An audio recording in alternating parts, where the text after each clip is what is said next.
Посетата на македонската владина делегација на Унгарија ќе придонесе за дополнително зацврстување на односите Скопје-Будимпешта, поголема поддршка за економскиот развој, но и за евроинтегративниот процес. Според премиерот Христијан Мицкоски, Унгарија е докажан стратешки партнер на Македонија, а посредбите таму очекува да се зголеми соработката уште повеќе. Шефот на македонската влада е дециден дека придобивките од добрите односи со Виктор Орбан биле потврдени пред се со заемот од 1 милијарда евра. Половина од овие пари се искористија за враќање на обврзницата од 2018 година, а половина за општините и за бизнисот. Бизнисот не е гладен. Значи имало проекти, не било дека немало проекти. Туку може би требало ефтини пари за да тие проекти се реализираат. А тие проекти ќе донесат многу повеќе работни места.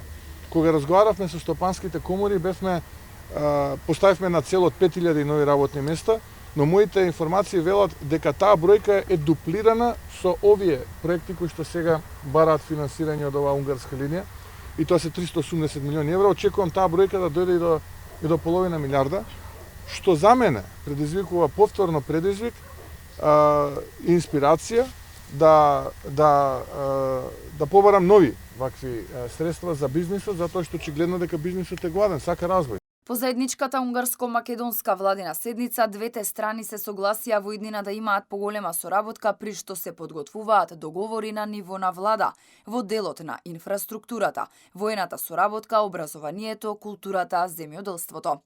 Орбан и Мицкоски најавија меѓувладина економска спогодба. Унгарскиот премиер порача дека Македонија, Србија и Унгарија припаѓаат на иста економска регија, простор што може да биде заедничка економска зона која ќе придонесе за голем економски потенцијал. Но бидејќи Македонија и Србија се надвор од Европската унија, тоа единствено може да се премости со интензивни билатерални односи меѓу земите. Заклучија дека трговската размена од 2010 година помеѓу Македонија и Унгарија е досега зголемена за 7 пати. Поддршка од Унгарија стигна и за македонските евроинтеграции. Орбан порача дека е срамно што овој процес се одвива толку бавно и за тоа се виновни членките на Европската унија. Мицкоски пак побара да се престане со билатерализација на процесот и блокот да помогне во решавањето на проблемите со источниот сосед и обезбедување на гаранции.